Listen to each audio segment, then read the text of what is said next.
जय माता दी, जय मां कामाख्या। ओम नमः शिवाय। ओम त्र्यंबकं यजामहे सुगंधिं पुष्टिवर्धनम् उर्वारुक्मी बंधनान् मृत्योर्मुक्षीयमामृतात्।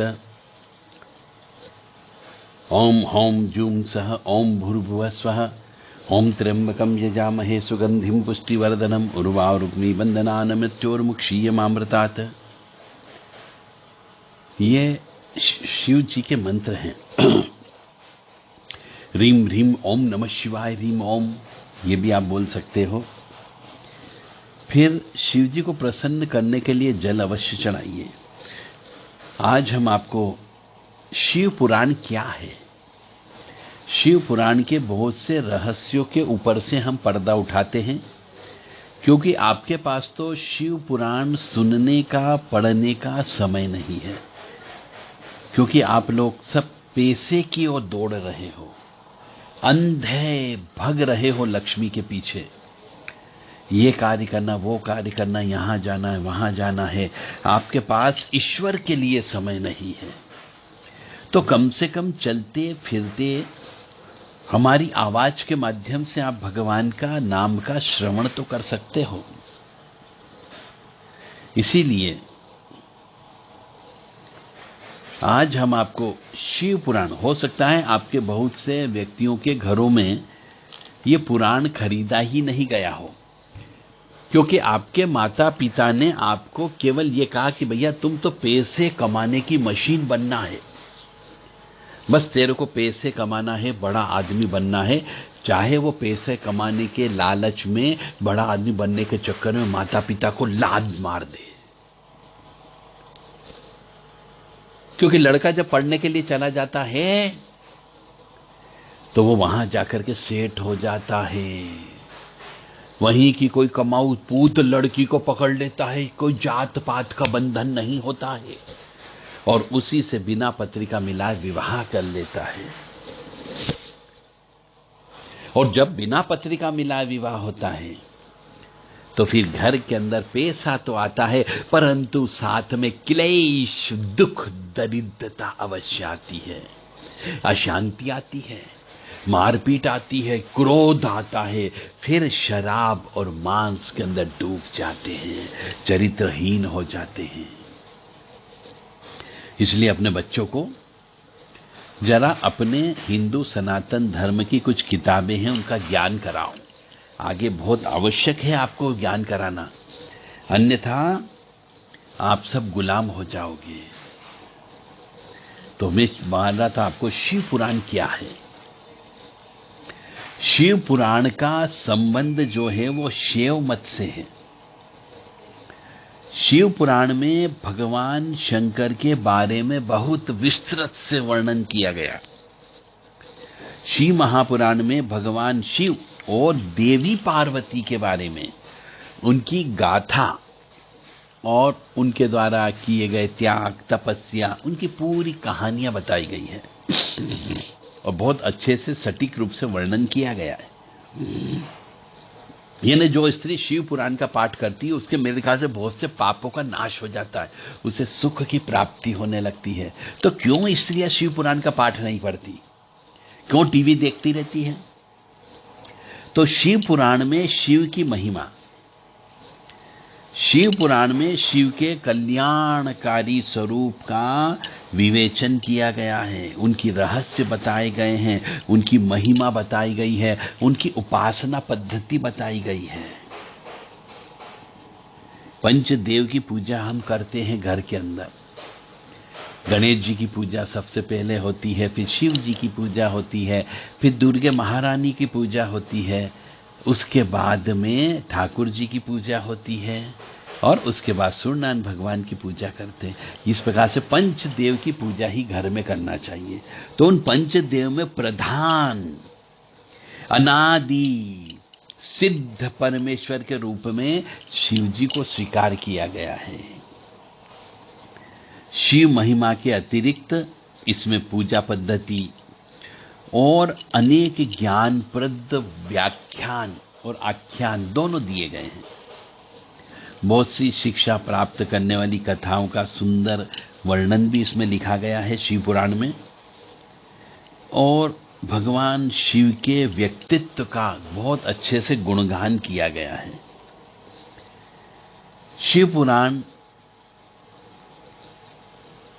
में जो शिव स्वयंभू हैं, शाश्वत हैं, सर्वोच्च सत्ता है, शिव चेतना है और ब्रह्मांडी अस्तित्व का आधार भी है,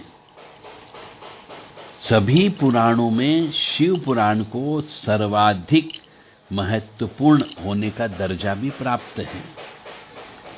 इस शिव पुराण में भगवान शिव के विभिन्न रूपों का, अवतारों का, ज्योतिर्लिंगों का, भक्तों और भक्ति का बहुत ही विस्तृत वर्णन इसमें किया गया है। इस शिव पुराण में मुख्य रूप से शिव भक्ति और शिव महिमा का प्रचार प्रसार इसमें लिखा गया है। सभी पुराणों में शिव को त्याग, तपस्या, वात्सल्य, करुणा की मूर्ति बताया गया है, किंतु शिव पुराण में शिव के जीवन चरित्र पर प्रकाश डालते हुए उनका रहन सहन भी बताया गया है। उनका विवाह कैसे हुआ, कितने विवाह हुए, उनके पुत्रों की उत्पत्ति के विषय में भी इस शिव पुराण में लिखा गया है। जो हमारे परमपिता परमात्मा हैं, उनके बारे में आप ज्ञान क्यों प्राप्त नहीं करना चाहते? शिव महापुराण में बहुत से श्लोक भी दिए गए हैं, बहुत से मंत्र दिए गए हैं। शिव पार्वती की गाथा का पूर्ण विवरण है उसमें, और इसमें 12 स्कंद हैं। हर स्कंद में शिव जी के अलग अलग रूप और उसकी महिमा का वर्णन लिखा गया है। शिव पुराण में 24,000 श्लोक हैं और इसके 6 खंड हैं। पहला खंड है विद्वेश्वर संहिता, दूसरा है रुद्र संहिता, फिर कोटि रुद्र संहिता, चौथा है उमा संहिता और 5वां है कैलाश संहिता और 6ठा है वायु संहिता। तो शिव पुराण के 10 स्कंद में, शिव पुराण के पहले स्कंद में शिव पुराण की महिमा का वर्णन बताया गया है, आप पढ़िए। फिर शिव पुराण के दूसरा जो स्कंद है उसमें शिवलिंग की पूजा, उसके प्रकार का वर्णन है और जिसमें विद्वेश्वर संहिता नाम से जाना जाता है। शिव पुराण के तीसरे स्कंद में पार्वती खंड है, जिसमें शिव जी और पार्वती जी की कथा का वर्णन है। और शिव पुराण के चौथे स्कंद में कुमार खंड में कार्तिकेय भगवान की कथा का वर्णन है। शिव पुराण के 5वें स्कंद में युद्ध खंड में शिव जी द्वारा त्रिपुरासुर राक्षस के वध की कथा है। और शिव पुराण के 6ठे स्कंद में शतरुद्र संहिता में शिव के अवतार और शिव की मूर्तियों का वर्णन है। और शिव पुराण के 7वें स्कंद में कोटि रुद्र संहिता में 12 ज्योतिर्लिंग और शिव सहस्त्र नाम का वर्णन है। इसी प्रकार शिव पुराण के 8वें स्कंद में उमा सहित में मृत्यु और नरकों के क्रिया योग का वर्णन है। और शिव पुराण के 9वें स्कंद में वायवी संहिता पूर्व खंड में शिव के अर्ध नारीश्वर स्वरूप का वर्णन है। और शिव पुराण के आखिरी 10वें स्कंद में उत्तराखंड में शिव धर्म और शिव शिवा की विभूतियों का वर्णन है। शिव पुराण को पढ़ने से बहुत सारे लाभ होते हैं। यदि आप नहीं जानते हैं तो इसको अवश्य सुनो कि पृथ्वी पर हर व्यक्ति किसी भी काम को करने से पहले उसके लाभ हानि के बारे में जानता है, सोचता है कि मैं ये कार्य करूंगा तो लाभ होगा कि नहीं होगा। हर व्यक्ति कार्य को करने से प्राप्त लक्ष्य के बारे में सोच करके तभी कार्य करता है। शिव पुराण के आरंभ में पुराण विशेष की महिमा दी गई है और उसके पढ़ने की विधि के बारे में भी जानकारी दी गई है। अब हम आपको बताएंगे कि शिव पुराण को पढ़ने से आपको क्या क्या लाभ होता है। जो व्यक्ति नियमित रूप से शिव पुराण का पाठ करता है उससे भोग और मोक्ष दोनों की प्राप्ति होती है। मतलब मैं तो कहूंगा कि मनुष्य को रोजाना 1 घंटा शिव पुराण का पाठ करना ही करना चाहिए। जिसको भोग भी चाहिए, यानी दरिद्रता नहीं चाहिए, भोग विलास चाहिए और साथ में मोक्ष भी चाहिए। अगर किसी व्यक्ति से अनजाने या जानबूझकर कोई पाप हो गया हो तो वो शिव पुराण को पढ़ने लगता है तो उसका घोर से घोर पाप भी छुटकारा मिल जाता है। और जो व्यक्ति शिव पुराण को पढ़ने लगते हैं, मृत्यु के बाद शिव के गण उसको लेने के लिए आते हैं, यानी वह शिव धाम में रहता है। और सावन के महीने में शिव पुराण का पाठ करने से उसका फल बहुत ही सुखदायी होता है। इसलिए शिव पुराण का पाठ करना चाहिए। मेरा सभी धर्म प्रेमी बंधुओं से हाथ जोड़ करके विनम्र निवेदन है कि यदि आप भोग और मोक्ष दोनों चाहते हो और थोड़ा बहुत भी यदि आप समझते हो कि पाप क्या होता है, पुण्य क्या होता है, तो शिव पुराण पढ़ना प्रारंभ करें। क्योंकि जब आपको सजा मिल जाएगी, आर्डर हो जाएगा, उसके बाद सुप्रीम कोर्ट कुछ नहीं कर सकती, क्योंकि सुप्रीम कोर्ट का आर्डर फाइनल होता है। तो आर्डर न निकले उसके पहले आप प्रायश्चित कर्म कर सकते हो।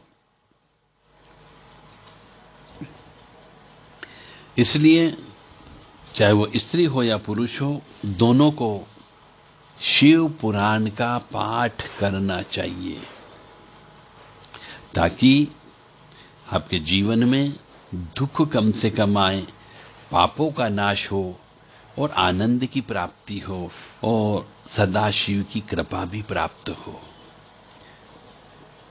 मुझे उम्मीद है कि आप सब लोग यदि दुखी हो तो और सुखी रहना चाहते हो तो रोजाना पति पत्नी मिलकर के, या विवाह नहीं हुआ हो तो स्वयं 1 घंटा घी का दीपक लगा करके पूरब मुखी या उत्तर मुखी बैठ करके शुद्ध स्वच्छ वस्त्र पहन करके शिव पुराण का पाठ करना प्रारंभ करें। ओम नमः शिवाय, ह्रीम ह्रीम ओम नमः शिवाय, ह्रीम ओम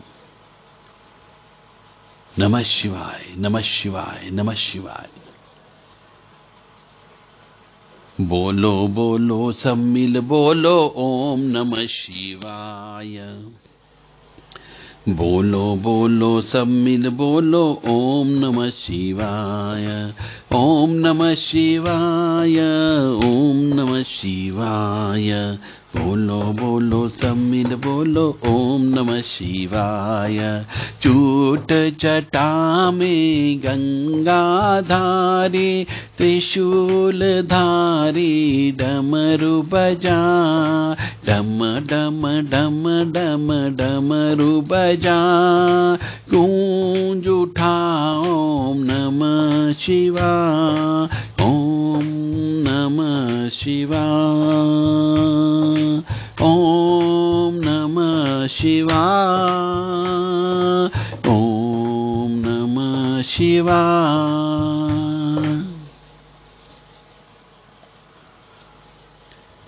यदि आप दरिद्री हो, यदि आपके पास पैसे की कमी हो, यदि आपका नुकसान हो गया हो, यदि आपका घर खर्चा निकालने में तकलीफ हो रही हो, आप ऋणी हो गए हो, तो शिव तांडव स्तोत्र उसका पाठ रोजाना करने से श्री लक्ष्मी जी की कृपा अवश्य प्राप्त होती है। ये मेरा प्रैक्टिकल अनुभूत प्रयोग आपके सामने बता रहा हूं। रोजाना शिव पुराण का पाठ करो, कभी भी जिंदगी में आपको पैसे की कमी नहीं होगी। जटाट विगल जल प्रवाह पावित स्थले। किसी भी मनुष्य को, किसी भी स्त्री को, किसी भी पुरुष को शिव जी से संबंधित कोई भी जानकारी चाहिए या सीखना हो कि उनकी स्तुति का पाठ कैसे किया जाए, उनके मंत्रों को कैसे जप किया जाए, क्या प्रयोग करना चाहिए, तो देव राधा ट्रस्ट से संपर्क कर सकते हैं। 9893128047 और 7649862712 देव राधा ट्रस्ट के द्वारा ओघड़दानी शिव रहस्य नाम की किताब भी लिखी गई है। उसमें भी शिव जी के बहुत सारे रहस्यों के पर्दा उठाया गया है। जो कोई भी मनुष्य शिव जी के रहस्य को जानना चाहता हो, उनसे अपने जीवन में निखार लाना चाहता हो, वह ओघड़दानी शिव रहस्य नामक किताब अवश्य देव राधा ट्रस्ट से प्राप्त करे, ताकि आपके जीवन में सुख समृद्धि आ सके। हमारा उद्देश्य है आप सुखी रहें, स्वस्थ रहें, प्रसन्न रहें। इसके लिए मां भगवती आद्यकाली, देवी दुर्गा जी, शिव जी, भैरव जी, हनुमान जी साधना के ऊपर, हवन के ऊपर, घर के निर्माण के ऊपर, वास्तु के ऊपर, विवाह के ऊपर, 16 संस्कार के ऊपर किताबें लिखी गई हैं। जो भी धर्म प्रेमी बंधु अपने इंटरेस्ट के अनुसार अपने इष्ट देवता की किताब लेना चाहता हो, वो देव राधा ट्रस्ट से व्हाट्सएप के माध्यम से संदेश देकर के, उचित दक्षिणा देकर के यह किताबें प्राप्त कर सकते हैं। 9893128047 और 7649862712 नंबर पर व्हाट्सएप से माध्यम से संदेश दें और किताब प्राप्त कर सकते हैं। जटाट विगल जल प्रवाह पावित स्थले कलेवलंब लंबितम भुजंग तुंग मालिकाम डमट डमट डमट डमट निनादवड्डमर्वयम चकार चंड तांडवम तनोतु न शिव शिवम। जटाकटाह सभ्रमणम निलिम्ब निर्जरी विलोलवीचि वल्लरी विराजमान मूर्धनि धगत धगत धगत जलल्ललाट पट्ट पावके किशोर चंद्रशेखरे रति प्रतीक्षणम मम धराधरेन्द्र नंदिनी विलास बंधु बंधुरा सुरदिगंत संतति प्रमोदमान मानसे कृपा कटाक्ष धोरणी निरुद्ध दुर्धरापदी कृषि दिगंबरे मनो विनोद मेतु वस्तुनि जटाभुजंग पिंगल स्फुरत्फणामणि प्रभा कदम्ब कुमकुमकलिप्त दिव्य धूमुखे मदांद सिंदूरा स्फुरत्त गुत्तरीय मेदुरे मनो विनोद अद्भुतम विभर्तु भूत भर्तरी सहस्रलोचन प्रभस्य शेषलेख शेखरम प्रसून्न धूलि धोरणी विदूसरांगि पीठभू भुजंगराजमालया निबद्ध जात जूटक श्रिये चिराय जायतं चकोर बंधुशेखरम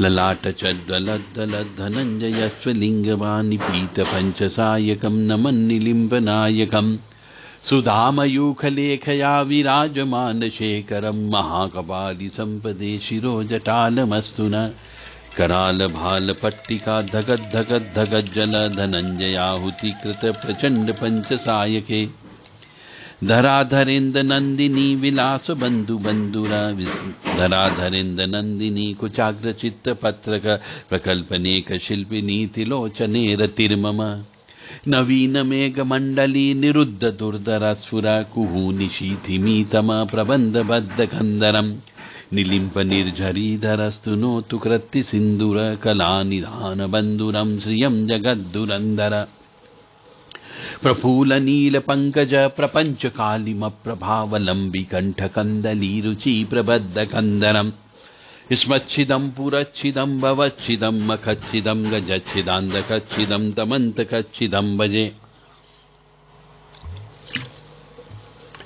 अखर्व सर्वमंगला कला कदम्ब मंजरी रस प्रवाह माधुरी विजुम्बना मृदुव्रतम स्मान्तकं पुरान्तकं भवान्तकं मखान्तकं गजान्तकान्तकान्तकं तमन्तकान्तकं भजे जयद्वद भ्रमी भ्रम भ्रम भुजंगम स्वस दिनिर्गम स्क्रम स्फुर कराल भाल हव्यवाट धिमिद धिमिद धिमिद ध्वनि मृतंग तुंग मंगल ध्वनि क्रम प्रवर्तित प्रचंड तांडव शिव